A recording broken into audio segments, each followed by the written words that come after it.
Welcome, Joystick Justice League, to a new episode of Roundtable with me, Mike Frusios. I'm Joe Morin. And we have a special guest today, Mr. Jay Couture. Introduce yourself to the world of Joystick Justice League, Jay. Hello, everybody. I got into this industry back in '97, and I went from made the move from gaming to press. Started my own site, ngnetwork.com, and we did very, very, very well. In 2000, I shut it down and stayed idle for many, many years, and started writing for Structure Gaming, and I wrote for them for about a year and a half, and just recently left them and looking to start into my own thing again. Absolutely, just promoting not only gaming, but Canadian culture within gaming as well. So, we got a really cool episode of Roundtable today where we're going to talk about the advent of video game live streaming, which is starting to become a more of like a mainstream phenomenon. Not quite, but it's getting there with the 8th generation of consoles really bringing that culture to the forefront. So I'm going to pass this to you, Joe. You're kind of like a new follower of like Twitch and stuff like that. Let's just, for anybody who doesn't even know what we're talking about, first of all, let's introduce what is video game streaming, Joe. Well, video game streaming essentially lets you broadcast your gameplay for people to watch, and especially when it comes to Twitch, you got a live chat room. It just allows your audience to get engaged with what you're doing as you're playing the game. Absolutely, and there's so many ways we're going to get into this over the course of the podcast. I mean, the different ways you can employ this. I've been streaming for about a year now on Twitch. Twitch is one of many. I mean, you can do Ustream. There's a lot of venues, but Twitch is probably the oldest and most venerable, most popular of the Twitch streaming game sites. I've been doing it for about a year. When I started doing this, people were like, "Why would somebody want to watch somebody play video games online?" Jay, why would somebody want to play video games online? Well, if you're like me in your old style, if you've ever been to an arcade before, somebody sits around a brand new game, you have an entire crowd behind you of people watching. There was a market for it, and you look today with games like Minecraft, Call of Duty and whatnot. People want to see other people play. They want to learn tips. They want to learn tricks. They want to know how to be the best at that game. And with streaming, you get that venue. And you get a game like, say, Super Meat Boy, for example. If you're having a tough time with that game, you can watch somebody play, and you can actually become better by actually watching somebody else play. And another thing too is that not only is this attracting gamers like to watch other gamers play, but people that are just casual observers of games like to watch people play games.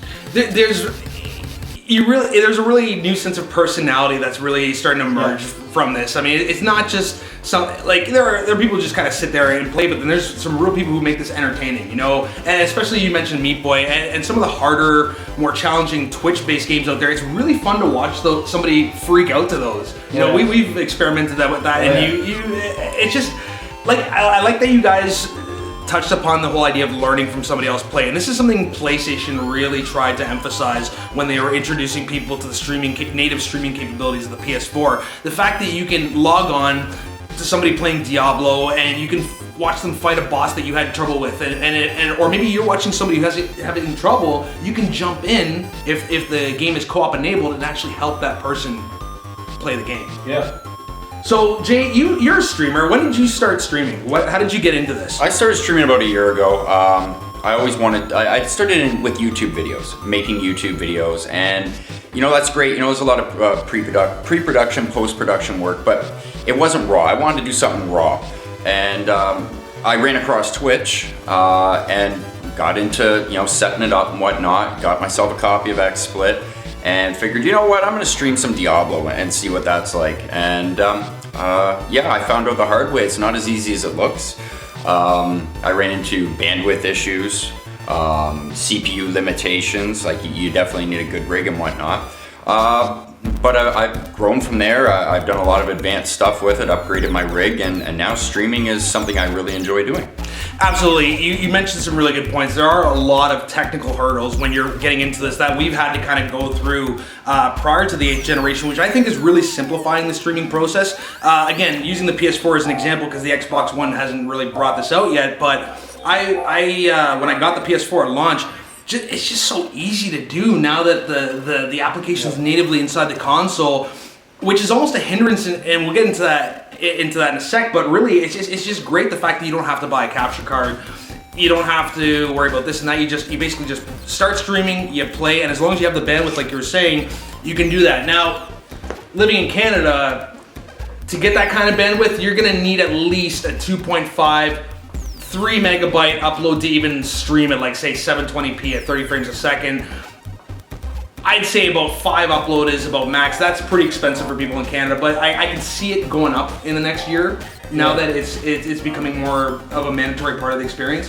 One thing I'm looking for is the ability, and I'm too 100% sure about this, but to be able to stream natively through Steam. That's something we were talking about the other night. I think that's really where Steam has to go, like in terms of introducing like a beta client. I already noticed that raptr.com, which is like a website where you can track your achievements and hours played on various games and tune into the community there, is already getting into that. They've already got a beta client. And just trying to eliminate a lot of the infrastructure that we've had to kind of deal with for like the last couple of years in the infancy of streaming, really making it easier for your average Joe who doesn't want to get like 10 different peripherals to make this happen. I mean, like again, PS4, you plug your headphones into your DualShock, you press stream, and you go. Now, that said, there are some problems with that. It's still new in the process. You can't tweak it very much. There's no like age restriction on it. That's a big thing, though, that age restriction, because it's with some of the stuff that we've been seeing on there, like some of these drunk shows, and they actually refer to them as there's no way of keeping people out that don't necessarily want to see this stuff. Oh my gosh! So have you seen it? He mentioned drunk shows. Have you seen any of this new phenomenon here, Jay? Well, we've seen all sorts of stuff. I mean, people, like we were discussing earlier, people using it for porn. Absolutely. There's all sorts of negative things that you can do with it. And now that we have games that support nudity, like Grand Theft Auto 5, we've got the Witcher series, we've got Witcher 3 coming out. Can we stream that content? Because there's no age restriction on it. So, do I want my 6-year-old kid heading onto Twitch looking at a stream where it's boobs everywhere? I mean, I would enjoy that, but I don't think that's really age appropriate. Yeah, I mean, in the early days of it, if you know your way around Twitch, you can set those restrictions. You can set an age restriction. You can have certain words that you want banned in the chat forum. You can do that stuff. But again, the PS4, really all you can do is just name your broadcast, choose whether you want to publish it to Facebook or Twitter, and then you go. But like you're saying, the average 6-year-old who has a PS4 right now goes onto the PlayStation Live channel and they can access these drunk shows. Yeah. And again, if we don't know what a drunk show is, basically what's happening is the PS4 comes bundled with PlayStation Playroom, which is like an augmented reality thing. But what some genius people did within like the first 4 days of the PS4 being launched, they figured, okay, I've got a full screen overlay that I can stream. I'm gonna do a news broadcast. So that was pretty cool. It's like a new way of doing, live news, but of course, you get the crackheads. Yeah, they came on there and they kind of had a heyday for a little bit there. Oh my God, and there's this new phenomenon that, a group of friends will just sit around getting drunk or stoned or whatever and just basically respond to all the trollers in the chat room. So like you said, there's really no way of preventing kids from seeing this. So I definitely see a lot happening over the next 12 months in terms of trying to regulate this. They've already haphazardly tried to do this by banning the PlayStation Playroom app from Twitch and moving it over to Ustream. But again, people find ways. You need to have, especially on the PS4, just have it when you're getting ready to start streaming. You have have like a little settings window that you just go through and say, okay, this is the age group that I want looking at this, and have it so you can put a disclaimer. This is the kind of content I'll be streaming, and have some kind of algorithm set up that just doesn't allow, especially young people, to look at some of these games and some of these drunk shows like we're talking about right now. Absolutely, because again, swearing is pretty happenstance, especially with the harder games. So Jay, you're pretty invested in this. You've done some interesting stuff that a lot of people aren't doing. Let's talk a little bit about what you're doing. Like I saw you doing a cool little broadcast of BioShock Infinite in 3D. Tell us a little bit more about how you approach streaming. I want to do streaming. I want to have a very unique feel to my streams. I noticed, pretty much what you see is everybody, they'll either just stream a game or they'll have a external camera set up and you'll see a picture of them playing in the corner. And that's it. You don't get there's nothing, no brand to it. What I try and do, I've done the 3D streaming. in side-by-side mode, so anybody that has a 3D capable display, whether it be a TV or a monitor, just clicks the 3D button, puts on their glasses, and guess what? They can watch a stream in full 3D. I've even gone so far as to taking logos and painstakingly turn them into 3D, which is not easy to do, just to heighten the experience. I've gone and created custom sets to use with XSplit that fully animate the background around, displaying your name, your Twitter account, your Facebook, anything to create a unique feel, and people seem to like that. It draws a lot more attention to your stream. I completely see that. I've been experimenting with so many different things trying to get an audience over the last year, and I think I finally tapped into some sort of niche I can tap into. And one big thing I noticed was just adding a camera feed.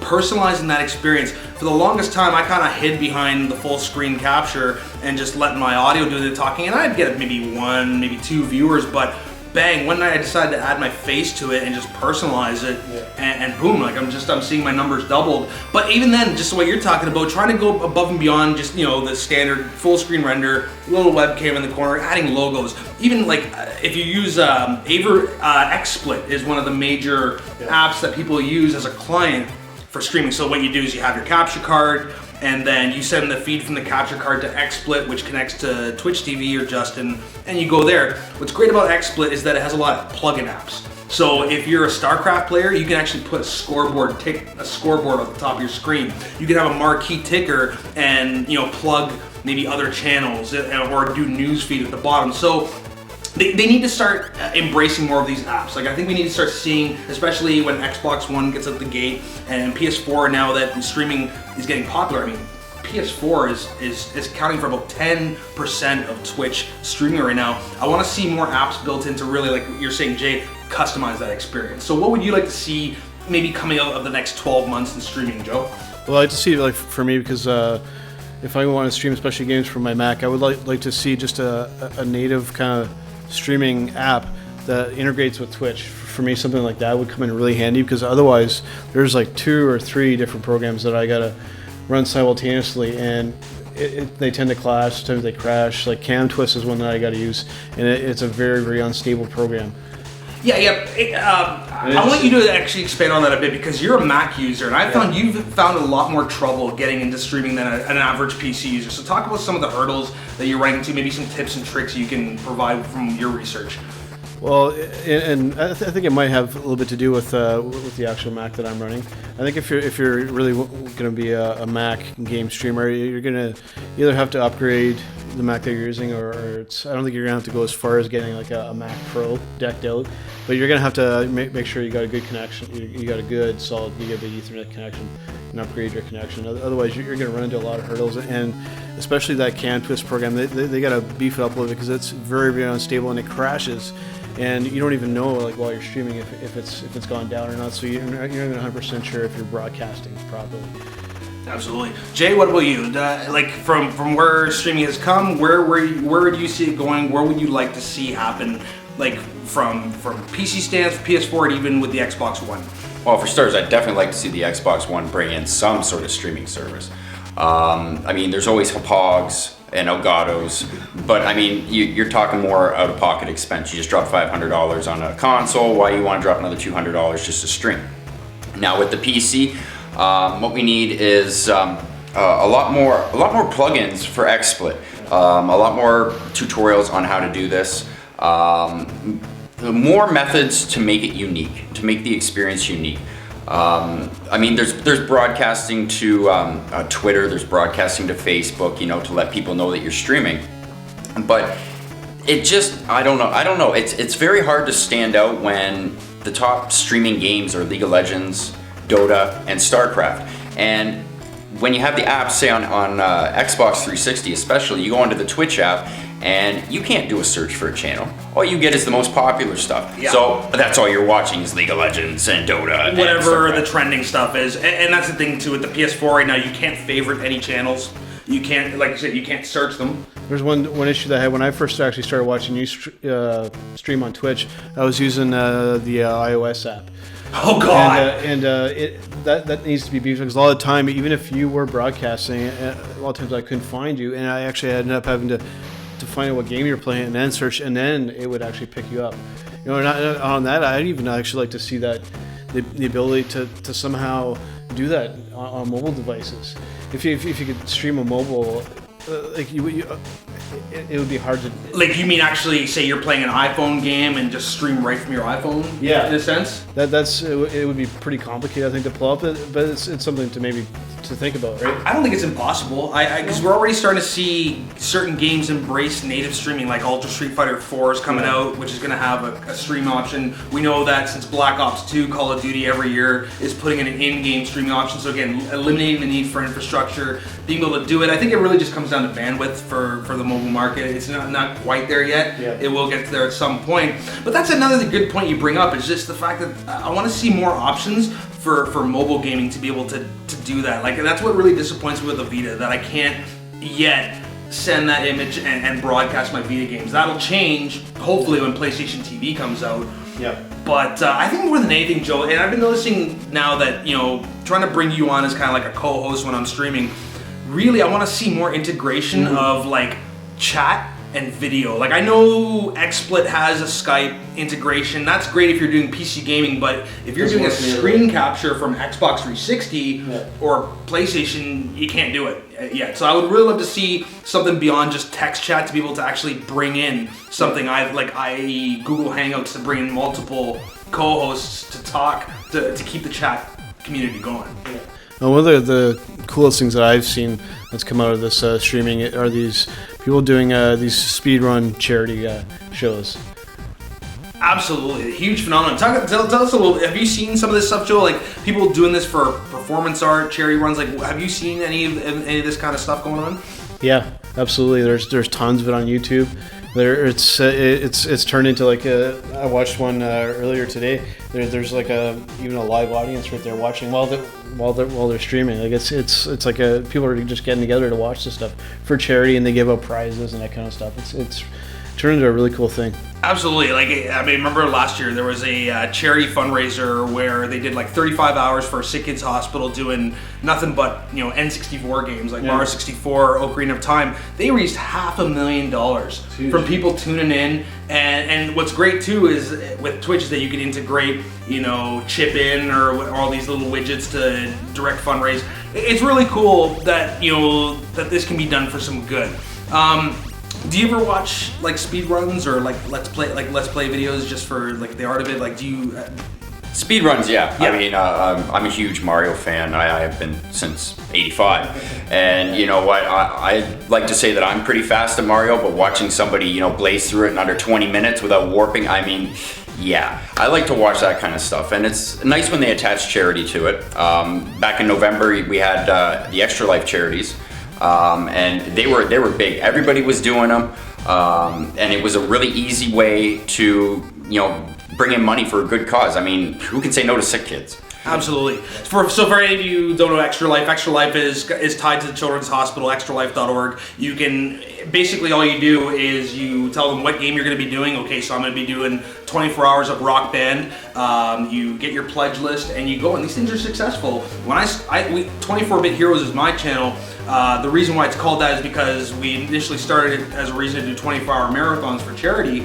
And right out the gate, without any audience, we raised $150 doing a 24-hour stream of I Want to Be the Boshi. So, and that was insane. Like, that's 24 hours I'll never want to repeat again.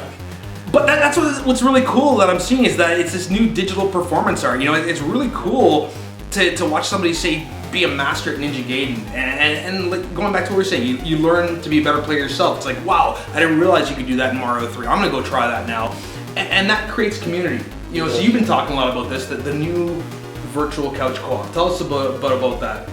Well, it's almost like kind of like a new dimension of multiplayer now. It's not only other gamers like to watch other gamers, just people who are just casual observers of people who like to watch games. It's attracted to that kind of stuff too. Not just the hardcore gamers. Exactly, and it's just a nice way of bringing, like, it's like a new community forum, really.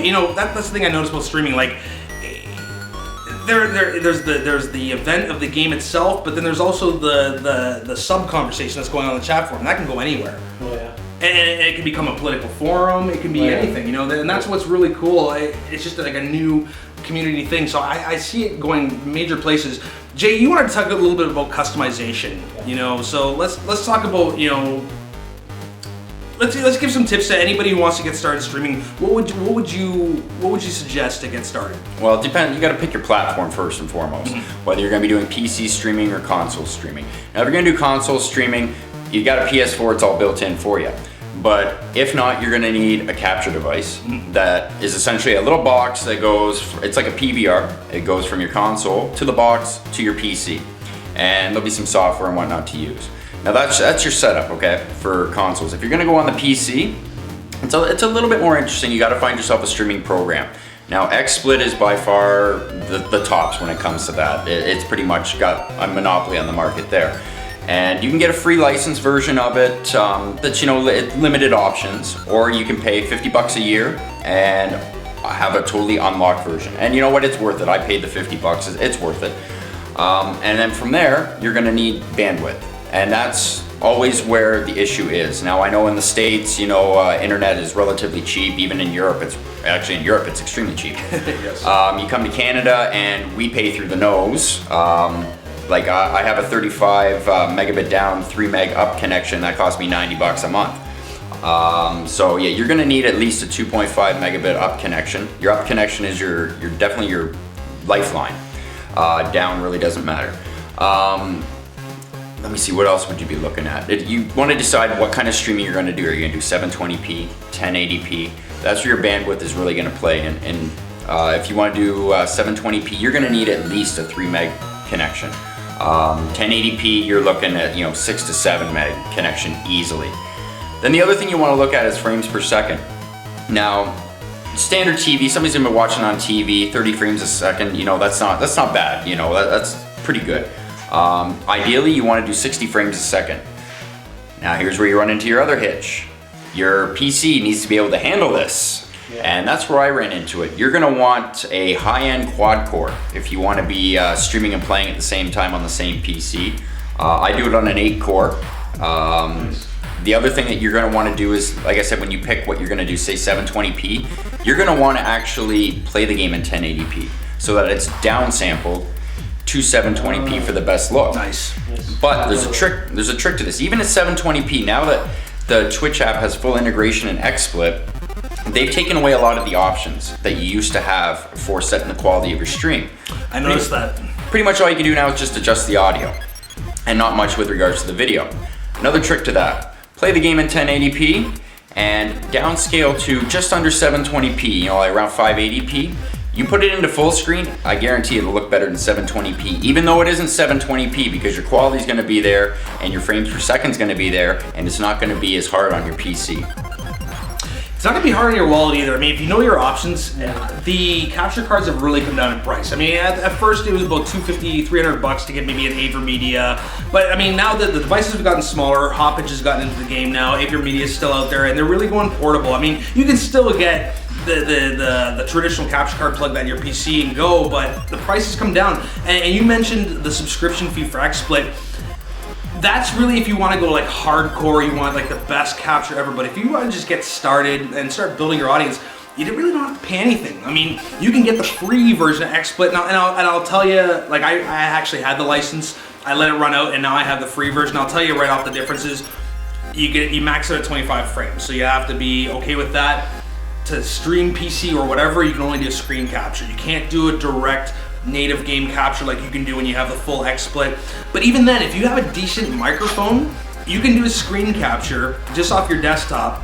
Get like, right now I use a Rock Band mic on a stand. I put that like near me in the middle of the room, have my speakers up, and it captures a decent ambient feed. So if you're not too worried about quality at the start and you're on a budget, you can still do this pretty affordably. And there's even open broadcaster software, which I actually am starting to find that actually has more options than XSplit. So there's a lot more tweaking you can do. So that's again a very affordable, actually free program you can get to go. But even then, all that said, you can fire up Call of Duty Black Ops 2, bang, native stream, and start building your brand. You can start building your Twitch channel now. And what I would suggest to anybody who wants to get into this, don't just be happy with the in-game stream. Go on to Twitch, start creating your account, start customizing your page, start setting parameters, and start networking with people. I find that, like with anything, the more support you give out, typically you'll get back. So start following other people, start watching other broadcasts, start learning what other people are doing. Start, and then you'll eventually find your own voice. And don't be afraid to just get out there and do whatever. Just get on there, play, and be entertaining. Talk to people. Don't just sit there and be like a bump on a log. Otherwise, it's just boring. That's where it is just watching. That's where it's nice to have that feed of the person playing the game. Is that you see their reaction, and then you can react right directly to it. Right? It's almost like sitting next to the person playing the game. Exactly. So from what I can see, like what's coming down to, it seems like there's two. You got your people like to stream on PC and on the console. So from what I can see, I think people that are going to want to jump in, it'd be a little easier. Right now, I'll recommend the PS4, just because you can do it natively without having to do any of that extra work. And hopefully it'll come to Xbox One so that the Xbox people can do that too. I'm hoping that comes out sooner than later. Exactly. So that's basically streaming in a nutshell. This is one of those things that's really going to define the 7th and 8th generation of gaming, where again, just like you can tell, like about a year into this, it's streaming now. I can like a lot of my predictions about how big this was going to get are coming true. People are starting to take this seriously now, and just with the PS4's approach to it, the fact that you not only view but jump in and contribute, that's pretty amazing. So anything else you kind of want to add to this for newbies to streaming before we kind of wrap up this roundtable? Well, like I said, for newbies, I think it's with streaming on the PC, it's going to be a little bit more invasive for them. I would personally recommend. Right now, I guess your only game in town is the PS4 to build it. It's that's going to be the easier option. And it's going to require less effort on them. Yeah, I'd say go with the consoles as well. I mean, the investment is minimal. The app's already there. The hardware is already there. All you need to do is pay for your internet. It's very basic. It's simple. You can't do much in the way of customization, but it's a good starting point. Yeah. And then, you can go from there into the PC side of things. You can go as far as I have. I've got the TV for the game. I have another monitor hooked up just to monitor chat. I mean, you can get really crazy with it. Oh, yeah. But, the console is definitely the way to go if this is going to be something that you're interested in, but not sure, whether or not it's for you.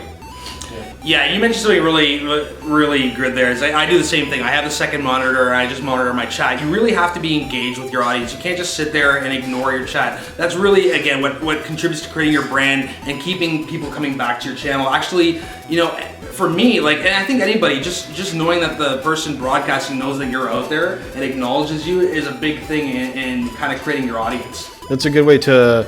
Like if you're like us, for example, we got our YouTube channel and our blogs, and it's a good way to get exposure for that kind of stuff. And if you have new people coming and watching your stuff, that they'll, like we have it set up, we have our links down below our video, and that can attract audiences to some other stuff that you're doing as well. Yeah, and I think you touched upon something else just before we kind of wrap up, but just the idea of what broadcasters can do to help the gaming community in general. And it's really at the center of controversy right now in terms of the impact that these Let's Play videos, that these broadcasters have on promoting games that otherwise wouldn't get a lot of promotion, especially older titles that are still on sale for retail, even retro titles that have been repackaged.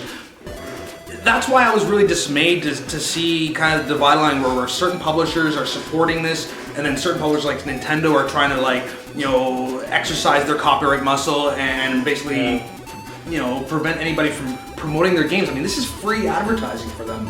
Yeah, that's another example of like Nintendo. It always seems like I hate on these guys, but they just don't get it. They're still living on that island, and it's.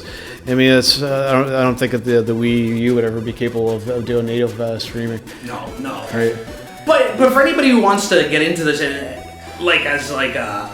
even make a living off this, what I'm noticing is that there is kind of a hands-off approach from a lot of the more independent developers. They get it.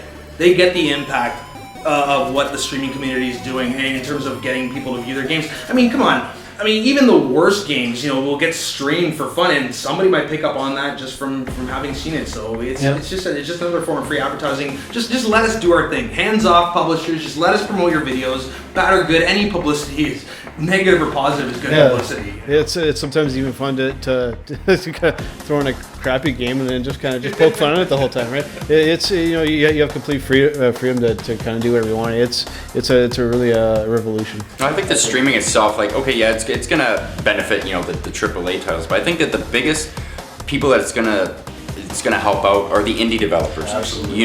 Like watching you guys do Super Meat Boy. I mean, that was great. I had a good laugh with that. A lot of those games, they don't get much exposure. Now with on Steam, you've got Greenlight. There's games that can greenlit all the time, and they all get hidden in the mix. When you can stream it, and if you've got a popular enough channel, you've got even 15 or 20 viewers at a time. You're streaming this. That's 15 or 20 people that might buy that game. Yeah, it's definitely a good way to get some exposure from it, and that's a big thing of what we're about is providing some justice for these new developers that might get lost in the shuffle. So that's part of what we're approaching this, is to try and get these guys out into the open a little bit more. Yeah, I mean, it's funny because I was doing Vanquish the other night, which came out in 2010. A very underrated game. Very underrated game. Obviously, hardcore gamers know what it is. They follow platinum, but a lot of people slept on that game. And just to see one person who's watching me say, "Geez, I shouldn't have slept on that game. I didn't know this was that good." Yeah. That I did my job. Now I got somebody else to give platinum some support and to keep making great games like this. I just think it's a fantastic way to really push our community forward and to make this a real thing. I think that streaming is going to be very big. It works on so many levels. It does. Whether it's art, whether it's commentary, whether it's politics. It's funny. We were doing one stream one night, and some veteran audience member was like, "Hey, you guys would get a lot more views if you didn't talk politics." I'm like, man, think about how amazing this forum is for politics, for saying things that you can't say in other forums. So people use this because it's still sort of an underground phenomenon. Use this tool for empowering ourselves and others. It's there, and it's start using it. It's very accessible for people to do, and depending on what you choose to do it on, it's not all that difficult to do. I don't know too many people that can play a game like Civ 5 and not talk about politics. I mean, that's like a golden rule right there. Absolutely. Yeah. And just a quick thing to mention too, all you retro players, I mean, it's really easy to get your old consoles up and running. I bought the Pinnacle Dazzle capture drive for $40 at Future Shop. It's just a simple USB plug-in device, and in the back of it has S-Video and standard red, white, and yellow RCA. So really, if you've got a retro end console or a Super Nintendo or NES that has those RCA outs, you can just basically plug it in. Comes with Pinnacle. You do a screen capture, use a mic, and bang, you're streaming all of your old games too. So another easy way to kind of do stuff. But I mean, very cool stuff. But any final thoughts on streaming from you guys at all before we wrap this up? You're limited by your imagination when it comes to this stuff. That if you wanted to, you could not even you can not even stream a game if you want. You could just sit and have a talk show if you want. I mean, you're just you have that complete freedom to just do what you want to do. Yeah, that's what makes that really awesome, in my opinion. I think you're going to see a lot more new shows. Yeah. Oh yeah, like Joe said. I mean, there's so much freedom to do just about anything you want to do. You have an idea for a show, there's your form, and it's a very inexpensive way to get your name out there, to get your point across for whatever it is, whether it be gaming, politics, sports, whatever. And you know what? I think it's going to be the new wave of the future that's going to help kill TV even more. Exactly, the new industry. So, people, this is the new frontier. Think of this as like Hollywood and like the Charlie Chaplin era, like where the rules haven't really been set yet. We're just figuring out the rules. We're figuring out how to take advantage of this new technology. So, let your imagination go wild and just be entertaining. That's all I can really say. So, been another great episode of Roundtable. I'd like to thank our special guest, Jay Couture, who I hope will be showing up on more episodes of Joystick Justice League with us, and my co-host, Joe Morin. And you can check out his blog at joemorin.blogspot.ca. Yeah, you did a recent article? I'm still working on it. I have kind of a weird process as a writer. I might as well tell you guys a little bit of how I do this. When I write, I have to write in one sitting from start to finish. I've tried before to like write a little bit and then come back the next day, and it looks like a broken, like it's like you have two different thoughts. It just doesn't flow right. I have to sit down and write start to finish, get my thought out there, and then just bang it off in one shot. So I've got a couple ideas that I'm trying to get my full thought on, and then I'm going to put it out. But I try not to rush these things too much. You shouldn't. Inspiration has to strike properly. And I know Jay's got a few things on the horizon, so we'll keep you abreast of that. We're going to be doing a lot of cross promotion, so lots of fantastic content coming from all of us. So stay tuned to Joystick Justice League and everything that's tied to that. I'm Mike Fruzos. Joe Morin. I'm Jay Couture. And thanks for listening. We will talk to you soon. Peace. Peace.